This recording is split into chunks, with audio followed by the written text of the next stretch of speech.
como se ve en la imagen, tenemos el caso de la Alemania nazi, donde concretamente se estudiaba el cuerpo, cómo actuaba el cuerpo en temperaturas bajas, donde es de un universo de 300 personas, 100 murieron.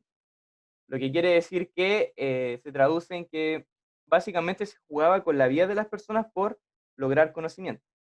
El experimento Tuskegee, del que se habló anteriormente, donde se evaluaba la evolución natural del sífilis en 400 hombres negros, conocido como la vergüenza inmoral de Estados Unidos, donde básicamente se jugaba con las personas, se les omitía información, se las dejaba morir nuevamente por conocer y por generar un medicamento. Y por último, pero igual de atroz, fueron experimentos realizados por el Imperio japonés a cargo del Escuadrón 731, que iba desde infectar prisioneros, amputar sin anestesia, cambiar órganos del lugar, introducir gérmenes en mujeres embarazadas, hombres, adultos mayores, todo esto con el fin de desarrollar o armas biológicas o desarrollar fármacos, nuevamente bajo la justificación de generar conocimiento y entrenar también a las personas, en este caso cirujanos.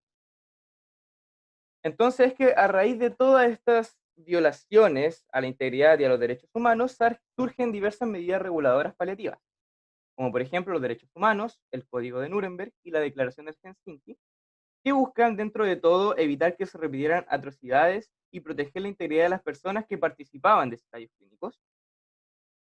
Sin embargo, surge una pregunta: ¿se respetan realmente estas medidas reguladoras?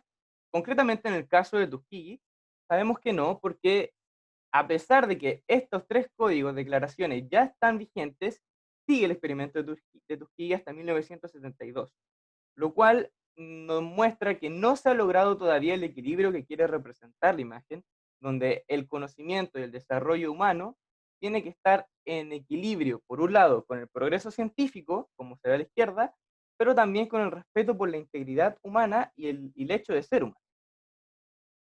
Y es que en definitiva existe una constante rivalidad y tensión entre el interés por el avance de la ciencia y el interés por proteger a los sujetos de investigación, por lo que surge una dicotomía entre interés económico versus integridad humana, donde pareciera ser que en la balanza lograr un producto farmacéutico pesa mucho más que cumplir un protocolo ético o bien cumplir con las exigencias de generar un medicamento. Por lo que tan solo nos queda para nuestra reflexión el educarnos y concientizarnos en este tema para que el día de mañana, cuando nosotros, en calidad de farmacéuticos, estemos liderando un ensayo clínico, proporcionando un medicamento, lo hagamos correctamente dentro de la bioética profesional y la dignidad humana. Por lo que nos queda el siguiente dilema a debatir más adelante. ¿Hasta qué punto vamos a transgredir la dignidad humana y vulnerar, ya sea por su condición económica, social o cultural, a un individuo? Y de realizarse lo anterior, ¿se justifica que se haga por lograr conocimiento, obtener un producto y por lo tanto generar ingresos por millones? El efecto placebo, otro dilema al que se enfrenta el área farmacéutica, desde ya hace bastantes años atrás y que ahora en la actualidad está más presente que nunca. Pero antes de seguir, ¿qué es el efecto placebo? Este se define como el significado simbólico de un tratamiento o intervención terapéutica que no es atribuible a propiedades fisiológicas o farmacológicas específicas en una intervención. Y por otro lado, el efecto nocebo, que es lo contrario, es decir, las reacciones adversas que pueden ser incidentales en un tratamiento. Ahora que sabemos qué significan estos dos efectos, podemos profundizar en el dilema en que se enfrenta la industria. Para explicar de mejor manera, mencionaré los pros y los contras del efecto placebo y posteriormente algunas preguntas que nos llevarán a una reflexión.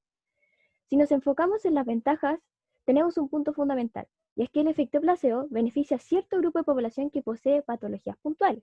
Un caso que ejemplifica lo anterior consiste en la depresión. Siguiente diapo. Existen estudios actuales realizados por investigadores a nivel mundial, desde Norteamérica hasta algunos países de Europa, que plantean que los antidepresivos de nueva generación no tendrían una alta eficacia en comparación que si se administrara con un medicamento o con un conjunto placebo. Es decir, que no existe una gran diferencia en la mejoría del paciente que si se trata con un antidepresivo o con un placebo. Sin embargo, en el área científica surge una discusión, la cual radica en que si es ético que se emplee un placebo en un estudio clínico con antidepresivos cuando hay medicamentos eficaces para el tratamiento de la depresión. Por lo que surgen partidarios de la ortodoxia del placebo. ¿Quiénes son estos? Son los que consideran que los estudios controlados con placebo son necesarios, y los partidarios de la ortodoxia del control activo, quienes creen que solo son legítimos los estudios en los que el nuevo fármaco se compara con un fármaco de eficacia ya establecida. Estos últimos sostienen que el empleo de un placebo sacrifica la ética, los derechos y el bienestar de un paciente en aras de un presunto rigor científico. Asimismo, los ensayos clínicos con una rama placebo no están diseñados para beneficiar al paciente en ese estudio, sino para beneficiar a otros, ya sea futuros pacientes, empresas farmacéuticas, inversionistas u otros. Si la condición de un paciente que está con placebo se deteriora por la falta de tratamiento, ello acarrearía cuestionamientos éticos e incluso consecuencias legales. Si bien esto es positivo para una enfermedad que pueda ser tratada así, existen dilemas en tanto si esto se considera o no se considera ético dentro de las investigaciones y futuros resultados que éstas podrían lograr. Y en realidad, como se ven diversas agrupaciones con sus respectivos intereses, se podría interponer opiniones antes de lo que pueda ser mejor para un paciente. Siguiente diapo. Por otro lado, se encuentran las desventajas del efecto placebo. Y es que en la industria farmacéutica normalmente se quiere sacar un medicamento nuevo de forma rápida y producir, para lo que solo se necesita un grupo activo y un grupo control, que es el placebo, por lo que estas empresas muchas veces abusan de este efecto, pues solo se estaría probando la eficacia con un grupo control y no viendo una prueba real de qué medicamento podría ser mejor que otro. En la actualidad existen instituciones reguladoras que están mediando estos problemas y además evaluando los resultados de los diferentes estudios que se realizan a nuevos medicamentos y evaluar si es factible o no es factible sacar un medicamento al mercado. A nivel internacional tenemos la FDA y la EMA, y en el caso de Chile el ISP. Finalmente llegamos a las reflexiones más relevantes a plantearse, y es que si bien se ocupa este efecto de buena forma para ciertos ensayos, tratamientos, etc., y para estos mismos se dan medicamentos o grupos control con placebo, nosotros, en calidad de farmacéuticos, al usar este efecto, estaríamos engañando al paciente en cuestión, por lo que estaría existiendo una responsabilidad indirecta dentro del área y el equipo donde se desempeña el químico farmacéutico en la industria, en la creación o formulación de un placebo, pues al momento de uno suministrar un placebo a un paciente, uno le estaría ocultando la información. Independiente si el efecto es positivo o negativo, es innegable el hecho de que se le oculte información y eso no es ético, pero lamentablemente existen reportes que se han estado realizando. Por lo tanto, el tema en cuestión es si es realmente permisible el uso de placebo desde un punto de vista ético. El tabú a nivel social. Marihuana o cáñamo son algunos de los nombres utilizados para referirse a distintas variedades de la cannabis sativa. Esta planta ha sido cultivada por múltiples sociedades durante miles de años.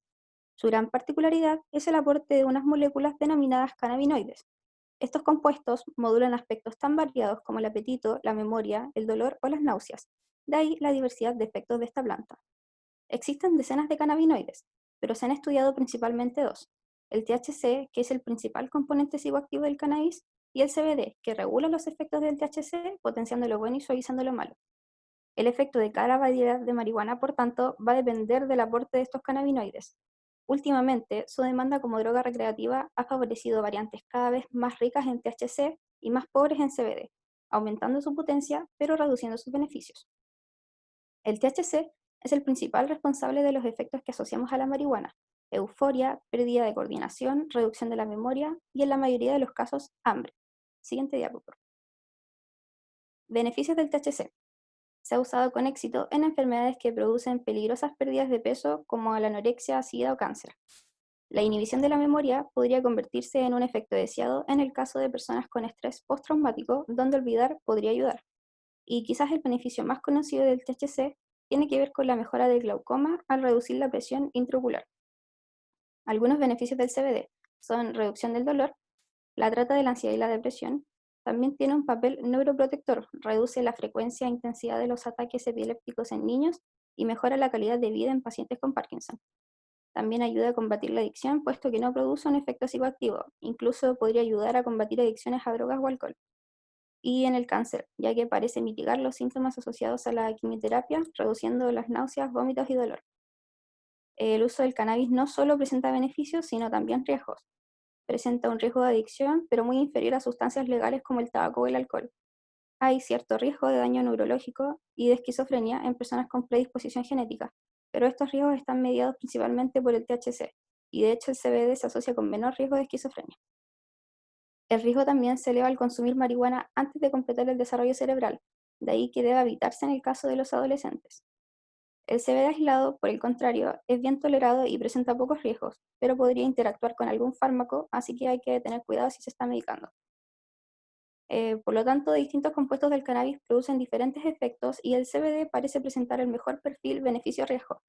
Ya refiriéndonos a la marihuana, los criterios para definir qué drogas son legales y cuáles no son muchas veces más políticos que científicos. Durante décadas se han exagerado los peligros de la marihuana mientras se ignoraban sus posibles beneficios. Usada de una manera estratégica puede ser una potente herramienta, pero depender de ella para divertirse o escapar de los problemas no es lo más recomendable. Por esto es que llegamos a la siguiente pregunta. ¿Debería seguir siendo tabú en la sociedad el uso de drogas en el ámbito farmacéutico? Ya por otro lado, yendo a la rentabilidad económica, la investigación en la industria farmacéutica está muy condicionada por un interés económico, lo que hace difícil mantener la integridad y sobre todo la pertinencia de la investigación científica, pues esta obedece no solo a razones científicas, sino también de mercado. Entonces hay dos tipos de criterios que deben satisfacer los medicamentos actuales: científicos, como los criterios de efectividad y seguridad de los medicamentos, y económicos, como que el medicamento en cuestión sea efectivo contra una enfermedad con una alta incidencia en la población, así como las enfermedades cardíacas y circulatorias, el asma, la osteoporosis, varios cánceres, etc. Así es como el tamaño de la población juega un rol decisivo a la decisión en favor o en contra del desarrollo de un medicamento. Sin embargo, esto ha traído conflictos con pacientes o grupos representantes de portadores de enfermedades que son poco comunes. Para la gente de negocios, una buena medicina es buena solo si está dirigida hacia una indicación económicamente beneficiosa. Se da entonces una tensión entre la innovación de los científicos y la resistencia conservadora de los negocios que buscan optimizar ganancias. Como puede verse, detrás del interés científico está el interés mercantil. Investigar en enfermedades que afectan a muchos son las que realmente valen la pena, no así las que representan a menos personas. Cabe destacar, además, que invertir en el desarrollo de nuevos medicamentos es cada vez menos rentable. El coste medio de desarrollar un fármaco ha aumentado al 70% en 20 años, por lo que la complejidad creciente en el desarrollo de nuevos fármacos complica el futuro de la innovación en el campo de la salud. Un ejemplo de esto es lo que ocurrió años anteriormente, que el mundo desaprovechó la oportunidad de tener una vacuna para la pandemia, ya que en el momento en el que se había sacado no era rentable y ya se había controlado el virus. Por esto llegamos a la siguiente pregunta. ¿En qué medida el interés económico de la industria farmacéutica influye en la investigación científica y la búsqueda de soluciones para las grandes necesidades en la salud? Comercio en la farmacia y conflictos de intereses. La industria farmacéutica tiene una tendencia a publicitar medicamentos que afirman, sin lugar a dudas, resolver distintas problemáticas que angustian a nuestra agitada población. Entre estos problemas se encuentra, como presentamos ahí, la obesidad, insomnio, envejecimiento, dolor, incluso enfermedades consideradas como muy graves. El problema surge en que muchos de estos fármacos puede ser que no cumplan con la solución que prometen, o si los cumplen, sus precios son un poco elevados. El caso que se ve más presente, el conflicto de intereses en la industria de los cosméticos. Siguiente diapo, por favor. La búsqueda de la juventud prolongada ha sido una gran interrogante a lo largo de todos los tiempos. Sin embargo, nuestras farmacias afirman que la respuesta está a unos kilómetros de distancia en nuestro almacén más cercano y, lo peor de todo, en oferta. Sin analizar estas palabras parece una propuesta bien tentadora, pero no todo lo que brilla es oro. Los cosméticos tienen composiciones de ingredientes de alta eficacia, pero también otros de nombres que muy probable no conocemos ni siquiera al respecto de ellos, pero parecen tentadores. Por ejemplo, los rayos infrarrojos, células madre, el colágeno, del que nos vamos a referir ahora mismo va a ser de las células madre, y cómo son utilizados este vocablo científico en la publicidad de productos de belleza. Las células madre, que fue tratada en una presentación anterior de una compañera, son células que se encuentran en el organismo multicelulares, son totipotenciales, tienen la capacidad de diferenciarse, también de renovarse, y son utilizadas en los cosméticos con la promesa de regenerar los tejidos deteriorados a lo largo del tiempo. Además, se supone que inducen a la longevidad de nuestras propias células madre cutáneas, aumentando la producción de colágeno, elastina, entre otros, para que luzcamos un cutis hidratado, terso, elástico y sin arrugas. Cabe decir que si en algún fármaco llega a utilizarse las células madre, al menos los cosméticos no van a ser células madre humanas, sino vegetales. Y como bien afirmó el doctor Eduardo López Bram, jefe del Servicio de Dermatología del Hospital Clínico de San Carlos de Madrid y profesor de dermatología en la Facultad de Medicina en la Universidad Complutense en Madrid, en un encuentro afirma que no se ha demostrado ninguna utilidad o eficacia de las células madre vegetales en los cosméticos. Y lo cierto es que por el momento no hay ningún estudio científico que afirme su eficacia, pero esto no solamente con las células madres, sino que también, por ejemplo, como alguna vez nombramos, con el colágeno. La misma universidad sacó una línea de papers muy interesantes sobre esto, si alguien quiere leer sobre. Y pasamos a la siguiente diapo. Acá hay unas cremas, son un poco caras, son el doble del sueldo mínimo en Chile, y yo me pregunto lo siguiente, ¿a ese precio no debiésemos asegurar la eficacia de lo que estamos vendiendo? Entonces surge la siguiente pregunta. Nosotros como futuros químicos farmacéuticos, ¿hasta qué punto vendemos y hasta qué punto resguardamos la salud de nuestra sociedad? No solo en la cosmética, sino en general. Y siguiente, se abre debate, pero bueno, hay muchos temas de los que hablamos que pueden retroceder a la pregunta y preguntar lo que quieran. Gracias. Muchísimas gracias a ustedes, estuvo sumamente interesante y sin arrugas, como bien decías. Estuvo buena esa parte. Bueno, un tema sumamente interesante, muy bien explicado, y dejamos la palabra a los chicos que van a ser futuros farmacéuticos en un futuro no muy lejano y se van a enfrentar en esta problemática. ¿Qué opinan al respecto? ¿Qué idea tienen? Por favor, los escuchamos.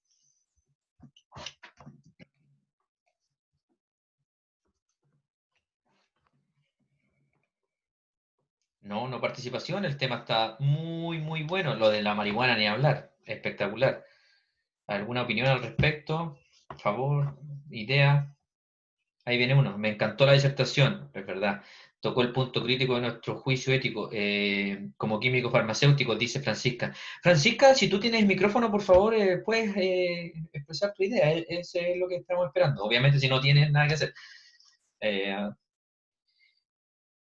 ¿Quién más viene por acá? No hay nadie más poniendo por acá.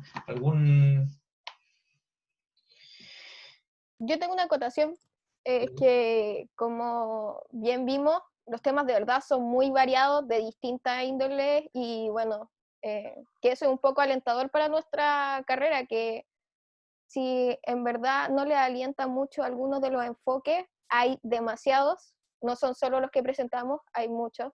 La farmacia tiene mucho poder en muchas cosas, también en el ámbito económico. Perdón, termina, disculpa. Y eso era la acotación, así que pueden preguntar lo que quieran. Yo tengo una pregunta desde la ignorancia. Cuando tú decías, me pareció muy bueno cómo lo abordaste sobre la THC y la marihuana, porque hay muchas personas que dicen que se van al extremo y que no, que deberíamos prohibirla, que es nefasta, y hay otros que se van al otro extremo también diciendo que es súper buena y que hace muy bien. Entonces la pregunta es, tú dices, en los adolescentes debería evitarse. ¿Hasta qué edad, más o menos? No sé si lo sabes, 12 años, 15, 18, porque es precisamente la edad donde uno empieza, ¿no? Donde uno empieza a enrollarlo, como esa edad. Según lo que yo busqué, es como hasta que se termina como el desarrollo del cerebro, por así decirlo, porque podrían como intervenir en eso, más que nada. Ya. Como Bueno, tiene deberían. efectos psicoactivos. Ok. 21 años APP, dice Cristóbal. Gracias por la... Claro, eso es lo que quería saber, porque claro, yo tengo entendido, primero que todo, igual el cerebro, recuerden que hablamos que hay células madre y que incluso hay plasticidad neuronal cuando tú eres adulto, cosa que antes no se pensaba. Pero claro, yo diría que un poquito más pasado, como más allá de los 18 incluso. Y Cristóbal, ¿tiene más antecedentes al respecto? Yo no soy experto en el tema de marihuana, por si acaso, así que no he leído muchos papers al respecto, me parece interesante, creo que tengo que estudiar más al respecto, y ustedes también, por supuesto, como farmacéutico y también como jóvenes. 21 años, dice Cristóbal Monsalves. ¿Tienes alguna idea o alguna noción de por qué 21 años? ¿Es una opinión o tú te recuerdas haber leído algo? Lo puedes hacer por chat o a viva voz. O sea, fue una clase cuando empezaron a hablar en el colegio en cuarto medio relacionado a lo que era el tema de estupefacientes. Y se Perfecto. hablaba que, por ejemplo, el consumo de marihuana tiene que ser recomendado si es que se da a una edad de 21 años o más, que el promedio de que el ser humano deja de su desarrollo cerebral. Eso es lo que se da. También, Perfecto. por ejemplo, que afecta a la zona en un consumo ya repetitivo, ya una persona drogadicta como tal, ya afecta su memoria a corto plazo, lo cual puede producir efectos contraproducentes. Ya, interesante. ¿Tú te acuerdas, Cristóbal, más o menos a qué edad, ya que estuviste en esa charla y hace poco, como saliste hace poco cuarto medio, más o menos a qué edad parten los chilenos, por ejemplo? Me imagino que lo deben haber dicho entre los 15 y los 18. ¿Tienes alguna idea? Yo no, pero solamente por si sabes. La noción que tenía yo relacionado a una encuesta que tuvimos que hacer por el colegio era que la mayoría de la gente que fue encuestada de un universo de más de 200 personas fue entre los 14 y los 13 años, su primer ¡Wow! consumo. Ok, me golpea, súper súper chico. Gracias, Cristóbal, por la acotación. ¿Alguna idea de los demás? ¿Alguna acotación a lo que hablamos sobre marihuana, sobre los otros temas?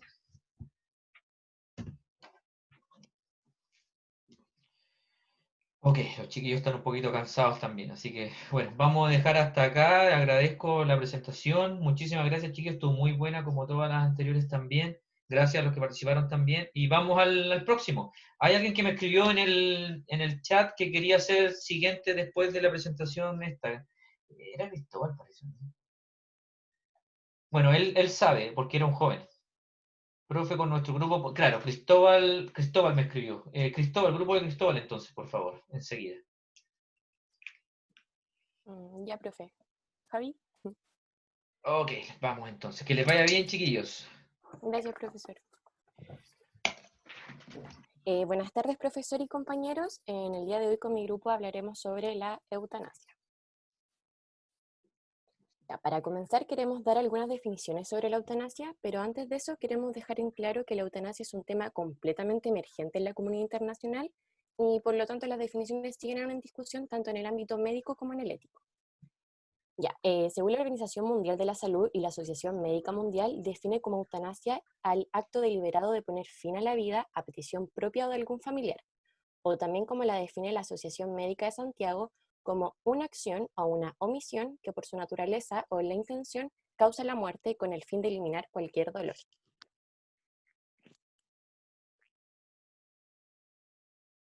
Ya, antes de continuar con la presentación, queremos hacer una pequeña diferencia entre el suicidio asistido y la eutanasia, ya que el suicidio asistido es aquel en el que se le proporciona a una persona de forma intencionada y con conocimiento los medios necesarios para suicidarse, y a diferencia de la eutanasia, no requiere de una intervención directa de los médicos. Dejando en claro de eso, ahora les hablaré sobre los tipos de eutanasia. Bueno, mucha gente cree que solo existe un tipo de eutanasia, que es la que se muestra habitualmente en la televisión, pero en realidad existen de tipo directa como indirecta, de las cuales se irán desligando más ramas alrededor de ellas. En la directa encontramos lo que es la activa y la pasiva, y estas mismas se subdividen en voluntaria y no voluntaria. Y a continuación mis compañeros hablarán de los tipos de eutanasia de forma más específica y a la vez ejemplificándola para una mejor comprensión. Muy buenas tardes, queridos compañeros y profesor. Mi nombre es Cristóbal y voy a exponerles un poco relacionado a algunos tipos de eutanasia. Primero vamos a partir con lo que es la eutanasia directa.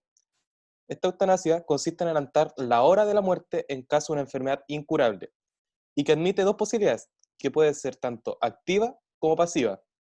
Además, cada una de estas categorías puede a su vez ser voluntaria e involuntaria. Un ejemplo de una eutanasia directa es que, por ejemplo, sea el tratamiento indicado para finalizar con la vida del paciente. Eutanasia directa activa es aquella que consiste en efectuar las acciones específicas para provocar la muerte del paciente. La muerte resulta en consecuencia de una acción directa. Un ejemplo de esto puede ser la administración de 3 dosis mortales de estupefacientes o de una sustancia letal. Un ejemplo cuando la familia o el paciente en cuestión deciden llevar adelante el tratamiento pertinente para acabar con la vida. La directa pasiva. En este tipo de eutanasia, el caso de la muerte resulta como una consecuencia de la interrupción de intervenciones, cuyo objetivo sea simplemente ofrecer a la vida su soporte indispensable. Un ejemplo de este es que la familia o el paciente decide no recibir reanimación. Eutanasia voluntaria. Este tipo de eutanasia es aquella que se produce cuando el paciente competente, o sea, en su raciocinio, en noción de poder discernir y evaluar su condición, él solicita la eutanasia. Por ejemplo, yo cuando veo que ya estoy sufriendo y quiero terminar con esto lo antes posible, decido por llevar adelante el tratamiento indicado para una eutanasia.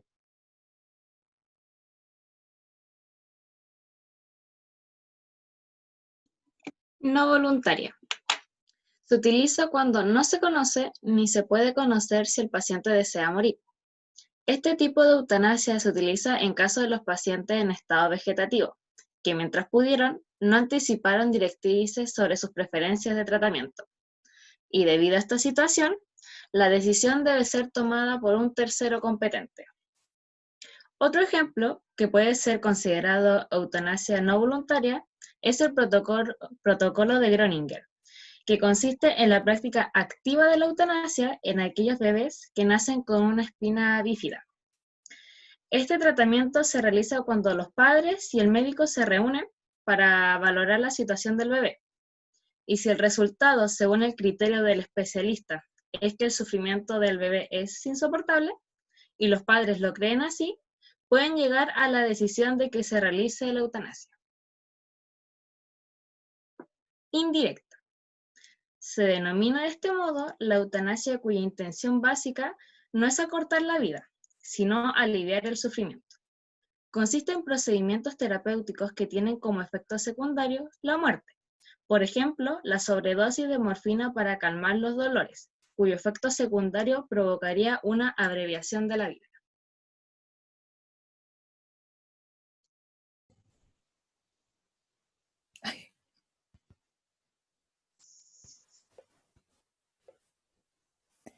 La eutanasia es legal actualmente en 5 países en el mundo: Holanda, Bélgica, Luxemburgo, Colombia y Canadá. En Irlanda, que fue el primer país en legalizar la eutanasia, se aplica a enfermos con dolor insoportable e irreversible, y es el paciente quien debe pedirla a su médico, que está obligado a consultar con otro antes de decidir. En Bélgica se tiene una ley similar. Tampoco hay un control previo y solo se necesita el visto bueno de 2 médicos. A diferencia de la ley holandesa, la eutanasia puede aplicarse a cualquier edad, mediado por el consentimiento paterno, y también puede incluir casos de sufrimiento psíquico irremediable. Otros países lo regulan como eutanasia pasiva o suicidio asistido, porque no está legalizada la eutanasia directa, como por ejemplo en Suiza, en Alemania y Austria. Eutanasia en la legislación chilena.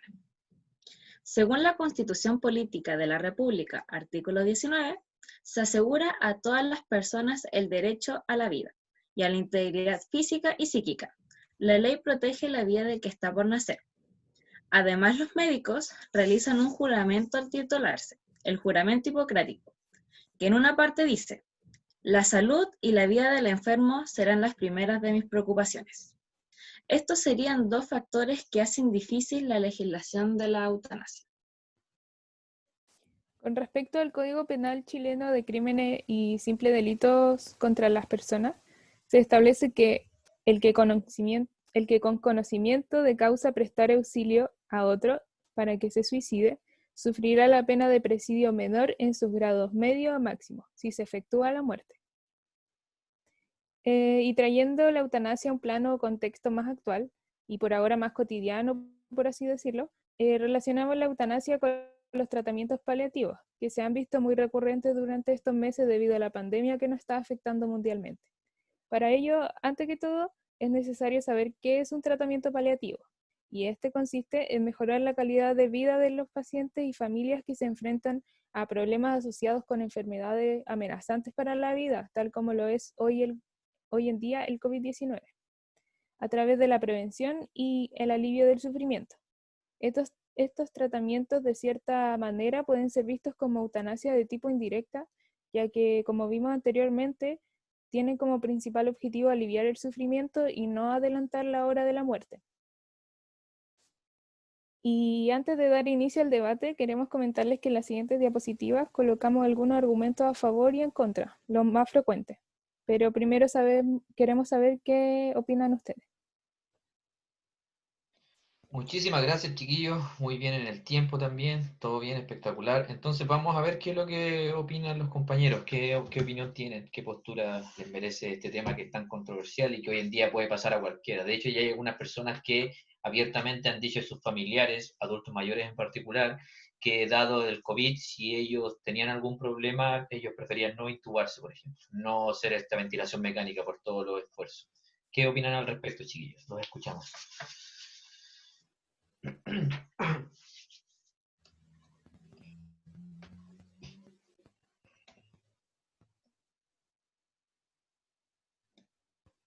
¿Opiniones, dudas, consultas? Que yo encuentro que es una posición válida, que no entiendo, no le encuentro sentido a que países no quieran optar por ella.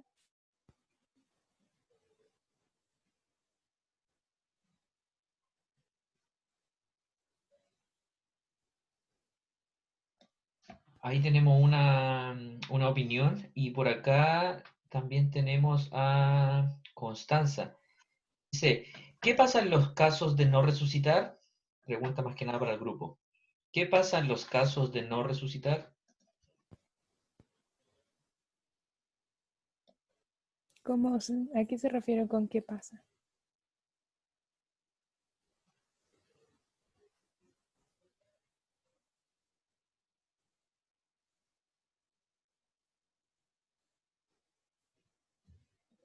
Ahí estoy esperando, al igual que ustedes, a ver si ella explica un poquito más. Constanza, ¿a qué te refieres? Preguntan. Bueno, tú también estás escuchando, así que tú puedes decirle a qué te refieres con... Ahí viene la pregunta.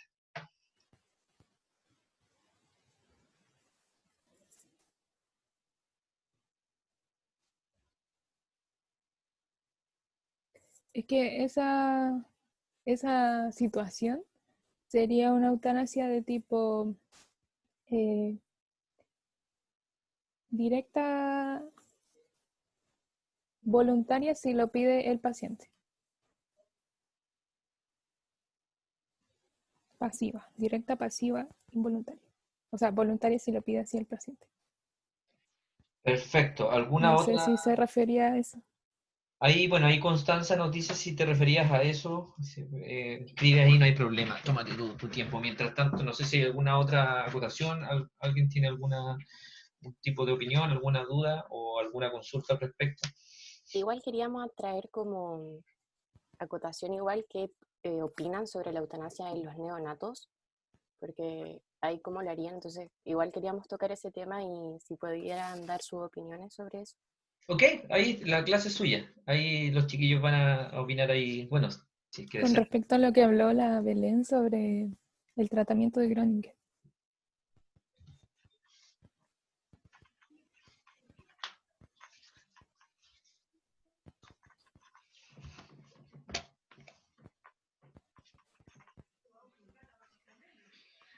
Los chiquillos están un poquito cansados, parece, o preparando alguna otra cosa ahí para más tarde.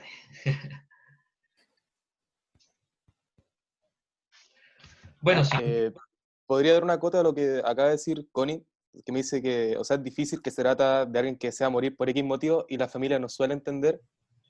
Bueno, en un caso, por ejemplo, de una eutanasia pasiva, la cual expuse hace poco, una eutanasia pasiva puede tomarse tanto voluntaria como involuntaria. Voluntaria es cuando el paciente da la orden de no querer ser resucitado en caso de producirse un paro cardiorrespiratorio. Pero en el caso de que el paciente no esté en su sano juicio, no tenga noción de esto, la familia queda a cargo y en caso, por ejemplo, de ser un adulto, va a depender tanto de los familiares que tenga a su cargo. Puede tomar la decisión tanto su esposa como sus hermanos, padre o madre, pero familiares directos. Pero si él haya dejado una Completamente constancia, competentes. sí, pero si él dejó una constancia mucho antes de perder el juicio, se tiene que acatar la orden del paciente. Perfecto, muchas gracias por la acotación. ¿Alguna otra duda, consulta, opinión? Francisca dice, oh, ok, plantea algo importante. Francisca dice, ¿y los pacientes con problemas mentales pueden optar la eutanasia? ¿O cómo se tiene que hacer en ese caso? Buena pregunta. Claro, en ciertos países, como ya le había dicho, por ejemplo, Holanda o en Bélgica. En Bélgica incluye casos de sufrimiento psíquico, irremediable, sí. Pero en algunos países no, porque está en Alemania, Suiza, Austria, no está legalizada la eutanasia como tal, sino que el suicidio asistido, que como explicamos antes, era que le den como todos los recursos para que una persona por sí se suicide, no interviene un médico. Entonces depende de cada país, de cada legislación en el mundo, si se agrega ciertos casos como el sufrimiento psíquico.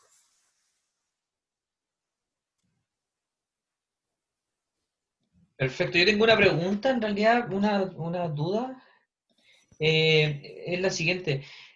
¿Usted sabe si existe en alguna parte, cómo se llama? La objeción de conciencia por la eutanasia. Yo no tengo idea, es desde mi ignorancia.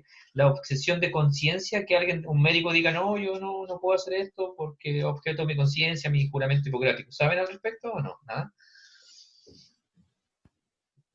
Al menos yo no he escuchado nada de eso, pero yo creo que me imagino que más de una vez puede pasar que algún médico que no se los permita sus principios, por así decirlo. Ok, todo bien. Bueno, no sé si no hay más, vamos a ir a la próxima. ¿Hay alguna otra duda, consulta, ya sea por el chat o a viva voz? O de lo contrario, podríamos pasar a la siguiente. Al menos en el Y chat. teníamos, profe, argumentos. Ah, perfecto, denlo, por favor. Estamos bien. La escuchamos. Teníamos algunos argumentos no religiosos en contra. Ok. Yo creo que podemos destacar de acá creo que todos son bastante importantes.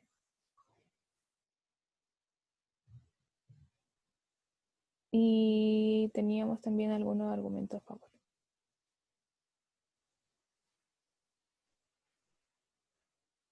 ¿Y eso? Ok, muchas gracias, chiquillos. Tengo una duda. Cuando Por favor. dice en argumentos en contra, ¿puedes volverlo, por favor? Sí. Cuando dice un cuidado paliativo adecuado a la innecesaria, pero si este no funciona, él puede optar a pedirla, argumentando de que sí, si bien tuvo el cuidado, pero no fue efectivo. Como te digo, yo creo que eso depende de cada legislación. Pero en Bélgica y Holanda, que son los países como más, donde está más legalizada la eutanasia como tal en todos sus tipos, yo creo que sí. Vale, gracias. Perfecto, muchas gracias de nuevo a todo el grupo y a los que participaron también. Vamos al próximo, que debería ser, bueno, no sé si Nicolás creo que estábamos esperando, ¿debe haber llegado ya Nicolás? Próximo grupo.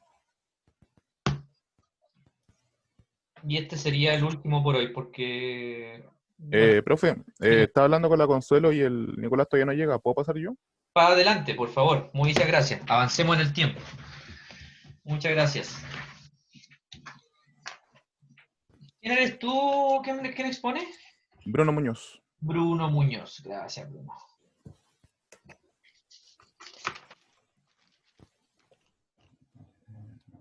Alzheimer.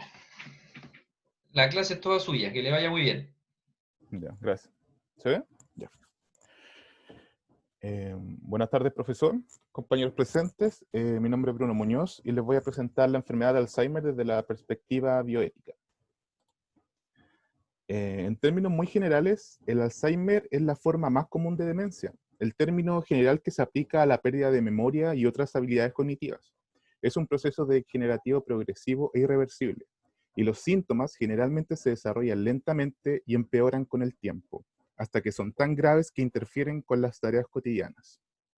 Ahora bien, antes de entrar de lleno a cómo se producen, les voy a contar un poco sobre los orígenes de esta enfermedad. El señor de la derecha es Aloysius Alzheimer, psiquiatra y neurólogo alemán que identificó por primera vez los síntomas de lo que luego se conocería como enfermedad de Alzheimer, en una paciente que se muestra a la izquierda, la señora Augusta Deter, una mujer de 51 años que ingresó en 1901 en el hospital de Frankfurt con un cuadro clínico cuyas manifestaciones eran pérdida de memoria, alteraciones de conducta y un grave trastorno del lenguaje. Cuando Augusta falleció, el doctor Alzheimer estudió su cerebro, encontrándose con depósitos con placas constituidas por un material que él denominó anómalo y acumulaciones de material aparentemente fibroso en el interior de las propias neuronas. Esto es lo que se conocen hoy en día como placas seniles de beta-amiloide y ovillos neurofibrilares. Estos depósitos se producen como consecuencia de un trastorno biológico en su producción y eliminación en el cerebro. Para entender esto de mejor manera, tenemos que ubicarnos en lo que sería un cerebro sano. Están nuestras neuronas saludables, transmitiendo pequeños impulsos nerviosos por los axones, todo desarrollándose con normalidad. Ahora bien, ¿qué ocurre? La enfermedad de Alzheimer es provocada por una disfunción en el procesamiento de ciertas proteínas, que son las beta-amiloides, las cuales comienzan a agregarse entre los espacios de las neuronas, generando verdaderas placas que obstruyen el desarrollo normal de la actividad nerviosa. ¿Qué genera esto? Un efecto tóxico, lo cual denominé. ¿En qué sentido? En los últimos años, en la revista chilena de neuropsiquiatría, se ha hablado de una hipótesis, del efecto tóxico de los agregados de beta-amiloide. El agregado de esta proteína se asocia a canales iónicos específicos de la membrana celular de la neurona. Estos agregados impiden el cierre de estos canales, lo que provoca la entrada de calcio a la célula. El aumento progresivo de la concentración de calcio durante un tiempo prolongado provoca la activación de unas proteínas, las cuales ya conocemos, las quinasas, las cuales se activan y, como se observa en la imagen de la derecha, estas quinasas empiezan a adicionar grupos fosfato a la proteína tau, desestabilizándola y favoreciendo su acumulación en forma de largas fibrillas. La pérdida de estructura celular y el cese de la transmisión de la señal a través de las neuronas provoca que la célula pierda el control de los procesos metabólicos y eventualmente muera. Aquí se pueden evidenciar los cambios que ocurren en el cerebro, debido a lo dicho anteriormente. Hay una reducción general del volumen del cerebro por la muerte de las células nerviosas y los surcos en el cerebro se ensanchan notablemente. Por otra parte, la corteza se encoge, dañando las áreas del cerebro usadas para pensar, planear y recordar, siendo especialmente severo en el hipocampo, que juega un papel clave en la formación de nuevos recuerdos. El diagnóstico. Para diagnosticar la enfermedad de Alzheimer, los médicos evalúan signos, síntomas y realizan varias pruebas, de las cuales los exámenes más generales a la hora del diagnóstico son los siguientes. Análisis del estado mental, para evaluar las habilidades de razonamiento y memoria del paciente. Luego tenemos las pruebas neuropsicológicas, para determinar si el paciente puede realizar tareas diarias de manera segura, como conducir y administrar sus finanzas, ofreciendo información acerca de lo que todavía puede y lo que no puede hacer. Y por último, las entrevistas con amigos y familiares, en donde se realizan preguntas a sus cercanos para buscar un mínimo común entre la sintomatología que pudiera presentar el paciente. Aparte de las tomografías computarizadas y las imágenes por resonancia, uno de los últimos avances es la tomografía por emisión de positrones, la cual utiliza una sustancia radioactiva, conocida como marcador, para detectar sustancias en el cuerpo. Recientemente se están desarrollando marcadores que detectan grupos de proteínas amiloides, que están asociadas con la demencia de Alzheimer, pero aún se están investigando otros marcadores que puedan indicar de forma más precisa y confiable una etapa temprana del Alzheimer. Ahora bien, con respecto a las etapas del Alzheimer, la enfermedad está dividida en 3 etapas, que van desde una leve a una grave, y que explicaré a continuación. Primero tenemos la etapa leve o temprana.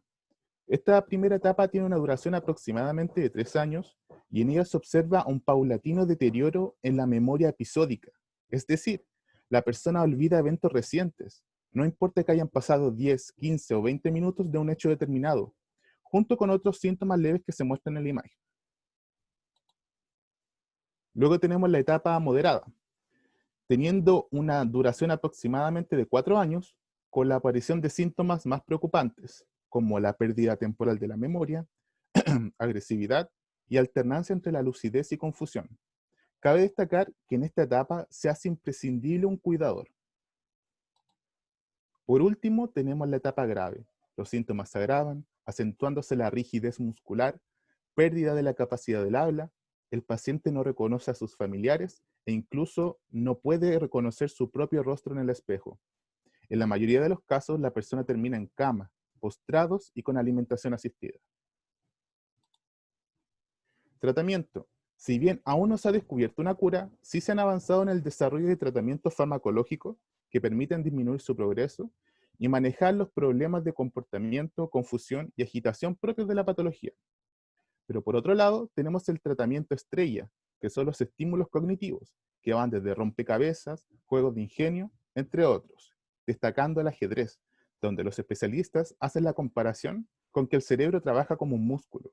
Entonces, cuanto más se entren aprendiendo, realizando jugadas y concentrándose al máximo, más se desarrolla la actividad cerebral y así se puede ir ralentizando el deterioro cognitivo que va provocando el Alzheimer. Alzheimer en nuestro país. Si bien en Chile se estima que el 1% de la población total presenta algún tipo de demencia, no se ha hecho una estimación exacta de cuántas personas tienen Alzheimer. Se sabe que han muerto por esta causa en el año 2015 3.208 decesos por esta enfermedad y otras demencias similares, siendo la tasa de mortalidad actual de 17,8 muertes por cada 100.000 personas. Por otra parte, recién en junio del 2019, se agrega el Alzheimer al listado de patologías que cubre el auge, pero aún así, a nivel nacional, los programas de atención y apoyo específicos han sido insuficientes, dado que el país no cuenta con apoyos diferenciados de acuerdo con los avances de esta condición. En este sentido, no se garantiza el acceso general a los servicios. Todos estos factores, vale decir, los costos de la enfermedad, la falta de programas, la necesidad de cuidado permanente, entre otros, convierte al Alzheimer en una enfermedad que provoca una importante inequidad, quedando miles de personas a la deriva sin diagnóstico o tratamiento. Ahora entrando de lleno a la bioética y el Alzheimer, escogí 3 casos para presentárselos a ustedes y que a mi parecer retratan fielmente lo que es vivir y conllevar esta enfermedad. El primer caso, tenemos el artista estadounidense William Ure Mullen, que en 1995 fue diagnosticado con Alzheimer a los 62 años. ¿Qué hizo este señor? Para tratar de comprender lo que le estaba sucediendo, este señor expresó lo que sentía a través de autorretratos. Empezando en el 95, donde los dibujos retratan a alguien que le cuesta realizar acciones que generalmente podía hacer con facilidad en un pasado. Durante el 96, las acciones se transforman en miradas, donde se puede apreciar claramente el enojo o frustración del artista, manteniendo así hasta el 97. Durante el 98, los autorretratos ya no parecen haber sido por un artista, sino por un aprendiz o incluso un niño.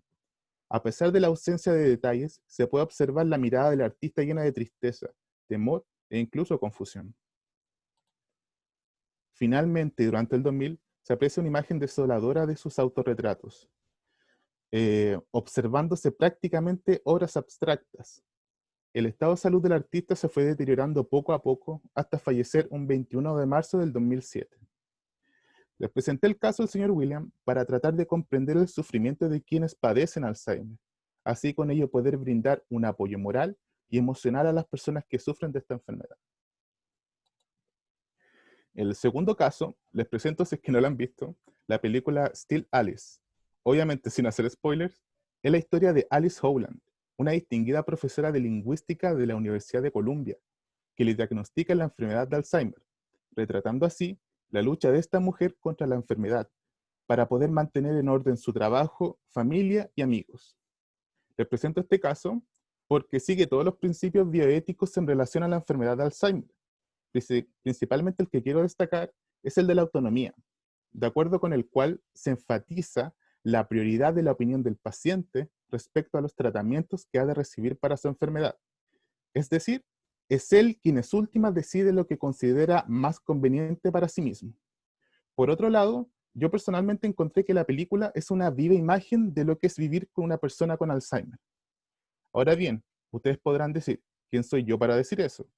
Bueno, para eso les presento el tercer y el último caso. Mi experiencia personal. A la izquierda ese soy yo. Y a la derecha está mi abuelo paterno, Víctor Muñoz Gaona. No quiero que me malinterpreten, mi abuelo no falleció de Alzheimer, pero vivió muchos años con la enfermedad. Hasta incluso se fue a vivir con nosotros durante el 2019, por 5 o un poco más, tiempo más o menos. Porque por los diversos síntomas que presentaba, mi abuela era incapaz de cuidarlo sola. Aquí se dio énfasis en el principio bioético, que es el de la beneficencia, que implica que toda acción debe realizarse en pro del bienestar del paciente y debe buscarse siempre su mayor beneficio. Ahora bien, nosotros como familia vulneramos el primer derecho que les presenté anteriormente, porque nunca le contamos que tenía Alzheimer, por diversos motivos. Traten de imaginar una persona que toda su vida vive en el campo, mentalidad cuadrada, sí va a ser 10 veces más difícil convencerlo de que necesitaba nuestra ayuda. Obviamente no se puede asumir eso, pero fue la decisión que se tomó. Ahora bien, ¿por qué le dije que la película anterior es una viva imagen de lo que es la enfermedad del Alzheimer? Es porque mucha gente cree que los síntomas del Alzheimer son progresivos, como si fueran de menos a más, y la verdad no es tan así. Yo diría que es como un vaivén, porque hay días en los cuales la persona con Alzheimer despierta, hace su vida normal, con toda normalidad, como si nunca hubiera tenido un síntoma.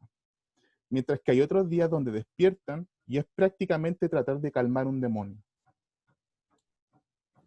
Ahora bien, el último punto que me dio curiosidad fue cuando a mi abuelo le diagnosticaron el Alzheimer y antes de que el doctor dijera algo sobre el diagnóstico o los pasos a seguir, se acercó una joven con una presentación personal intachable y nos pasó como 5 o 6 folletos a mis padres, abuelas, yo pensando que eran recomendaciones para el cuidado de alguien con Alzheimer, y no era así.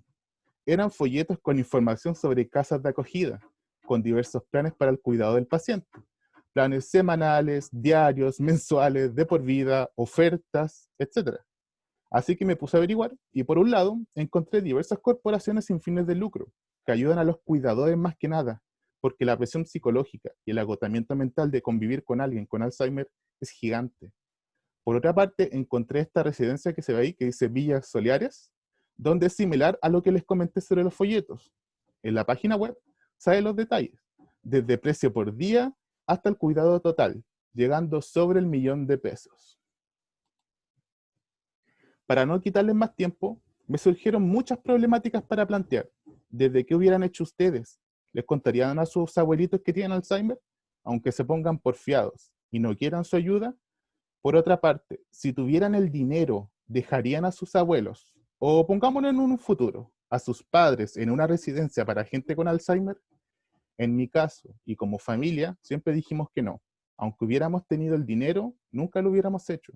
Porque aunque fue difícil, pasamos rabias y un sinfín de situaciones, pensamos que en algún momento de la lucidez de mi abuelo, él se dio cuenta de que sus seres queridos se preocuparon y lo dieron todo para que tuvieran buen pasar, y que en ningún momento lo abandonamos.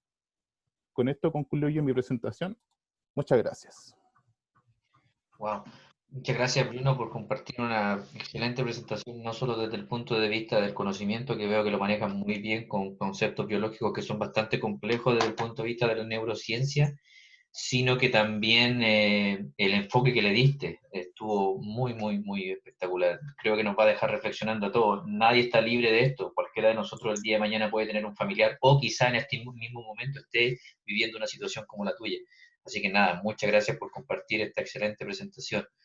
Sí, en realidad, por ahí dice, Pamela dice la mejor, la amé.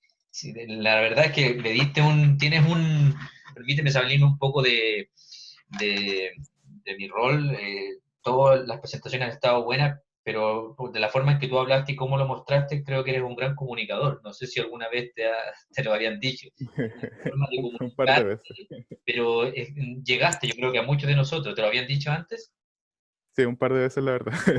Sí, tienes un don especial, compadre. Cuídalo y sácale provecho para el bien, porque tienes un don especial. Y ni siquiera te vi, pero solamente te escuché. Me imagino cómo habría sido esta presentación contigo en una sala de clase y todos nosotros mirándote. Tienes una forma de transmitir que sobrepasa, yo creo que el promedio. Bueno, y dicho esto, quisiera también abrir la discusión a los demás, para los chiquillos. ¿Qué opinan? ¿Qué quieren comentarnos al respecto? Está la discusión abierta.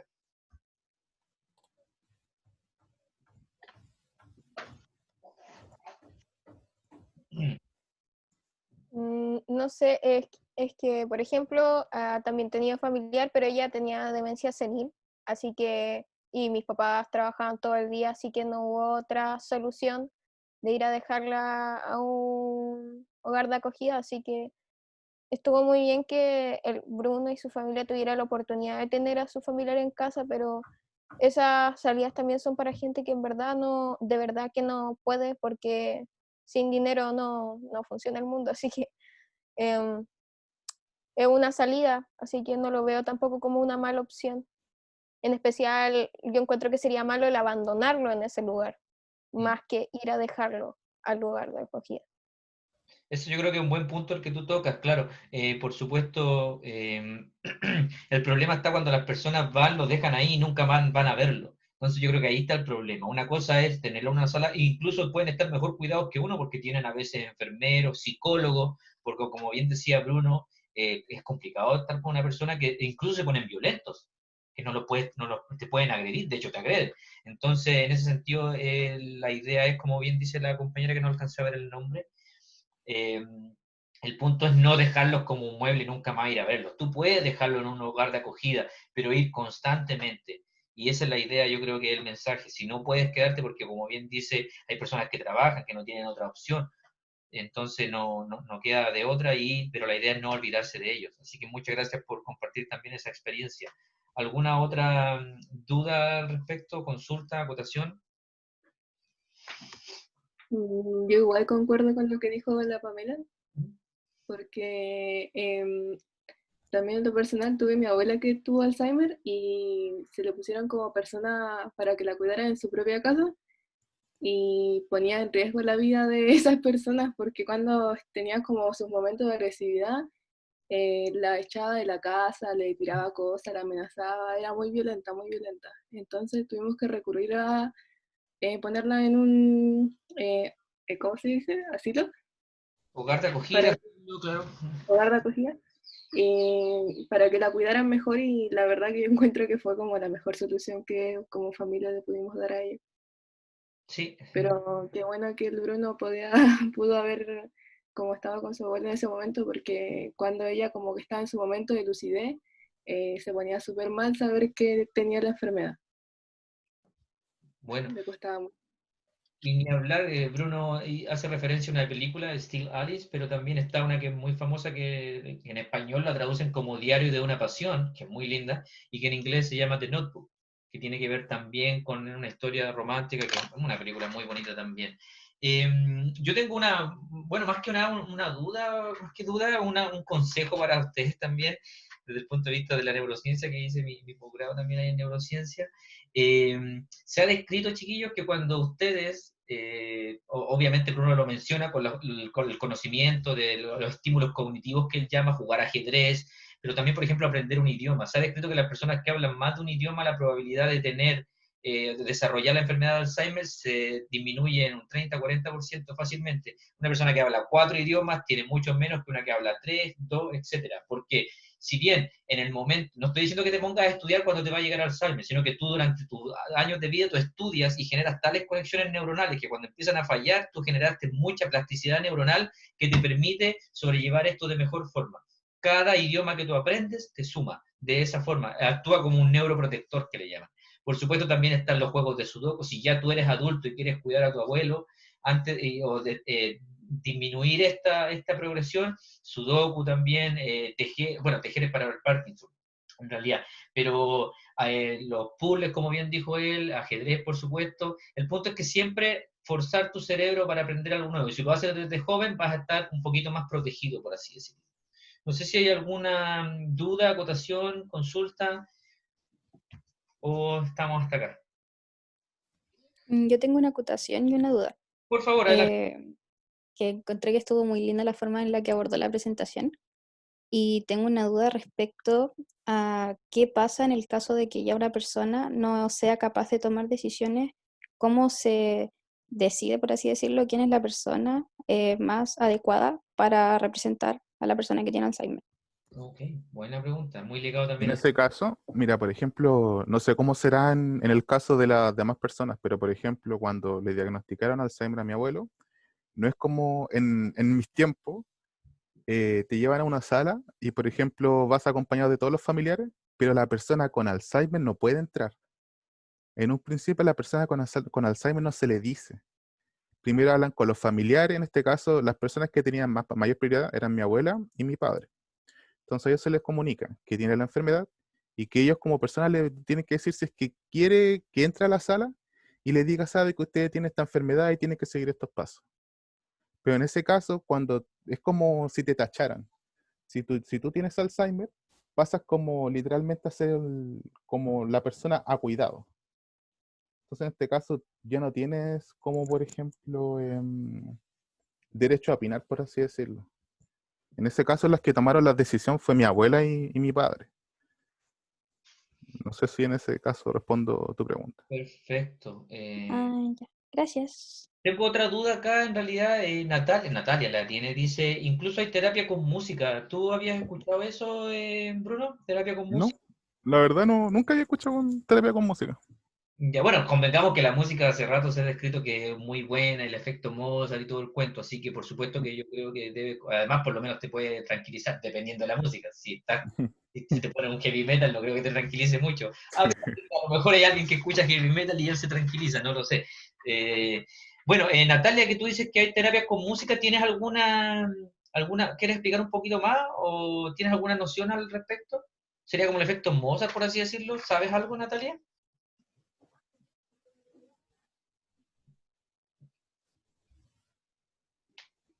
No, ok. Natalia vio un reportaje al respecto, por eso lo decía. Bueno, me imagino que ya dado el tiempo y debemos terminar, vamos a tener que quedar hasta aquí, son las 1:20 y ustedes mismos me dijeron que tenían clase. Agradecer nuevamente a Bruno, pero antes de despedirme quiero tomar un tiempo para... finalmente, Nicolás, solo para saber, ¿llegó? ¿Está bien? El grupo de Nicolás. No, profe, no supimos qué le pasa a Nicolás. Ok. Todavía no sabemos. Ojalá que esté bien, pues no tenga nada mayor complicación. Bueno, el grupo de Nicolás, ¿qué grupo es? Solo para tenerlo en mente, ¿de qué hablan? ¿De qué deberían hablar el lunes? Bioética y trasplantes. Ok, trasplante. Y no habría ningún otro grupo, solo ustedes, por lo que entiendo. Sí, seríamos nosotros los últimos. Ok, el lunes entonces nos vamos a ver ahí. Pero quiero preguntar a ustedes, como les digo, me gusta llegar a acuerdos con ustedes. ¿El lunes preferirían hacer la clase con la última presentación a las 10 de la mañana, a las 11, a las 12 tenemos un background? ¿O prefieren estudiar anatomía en la mañana? ¿Quieren que lo hagamos a la 1 de la tarde? Porque ustedes saben que nosotros tenemos clases de 10 a 12. Recuérdenme, por favor, ¿cuál es el horario para...?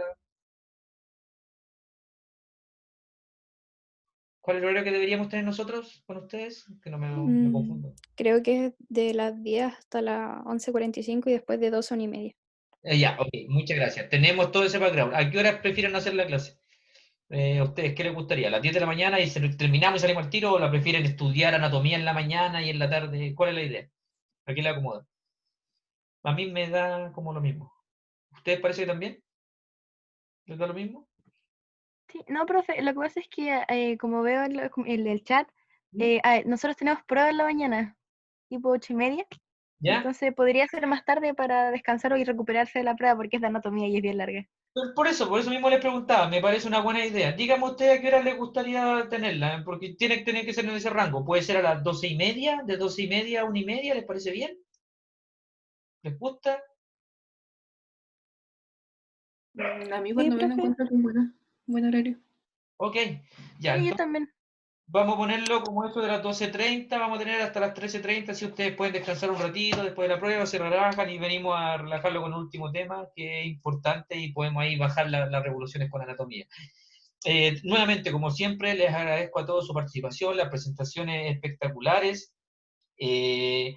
Mención honrosa, permítame decirlo, al hombre ahí, Bruno, se la jugó, una excelente presentación también y con una carga muy emotiva.